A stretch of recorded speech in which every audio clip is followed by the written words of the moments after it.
Assalamualaikum warahmatullahi wabarakatuh. Perkenalkan, nama saya Ridho Ansari dari Prodi Teknik Elektromedik. Oke, di sini saya akan sedikit menjelaskan tentang direct and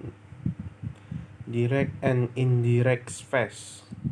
Pengertian direct and indirect phase, ada banyak sekali peristiwa di mana kita harus menjelaskan sebuah aksi atau kejadian yang terjadi, dan biasanya kita harus mengulang apa yang diucapkan oleh orang lain. Peristiwa demikian dapat meliputi situasi sosial seperti email, pekerjaan, presentasi, atau personal bisnis. Dalam bahasa Inggris, saat kita harus menjelaskan apa yang dikatakan oleh orang lain, kita dapat menggunakan dua macam jenis cara bicara, yaitu direct speech dan indirect phase. Untuk lebih jelasnya, silahkan simak artikel saya berikut ini. Direct phase. Direct phase saat kita ingin menjelaskan apa yang dikatakan oleh orang lain sebelumnya.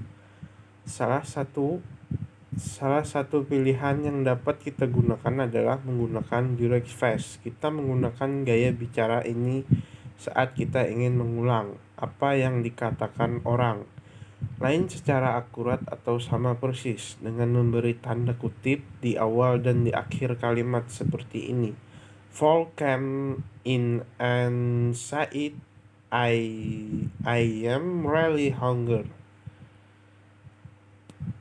Gaya bicara ini amat umum dijumpai di media seperti buku, artikel, koran, dan sebagainya.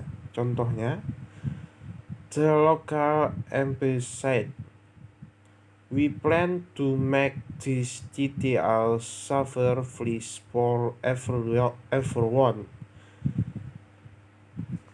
Seperti yang dapat kamu lihat, dalam direct space kita sering menemukan verb to, say dalam bentuk past, tetapi kamu juga dapat menggunakan verb lain yang mengindikasikan direct phase seperti ask, reply, dan should.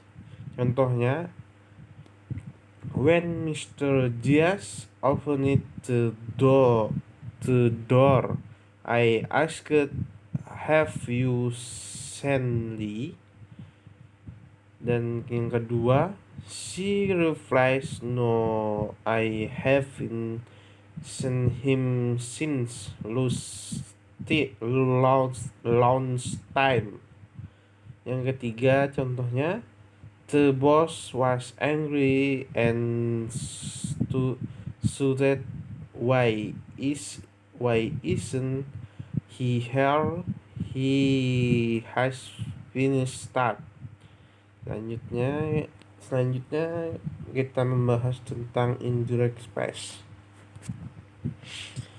Saat kita ingin menjelaskan kata-kata orang lain yang diucapkan sebelumnya tanpa menggunakan tanda kutip atau menggunakan kalimat yang berbeda, kita dapat menggunakan indirect space, disebut juga dengan reverse space. Contohnya, direct space, where cat caught in her.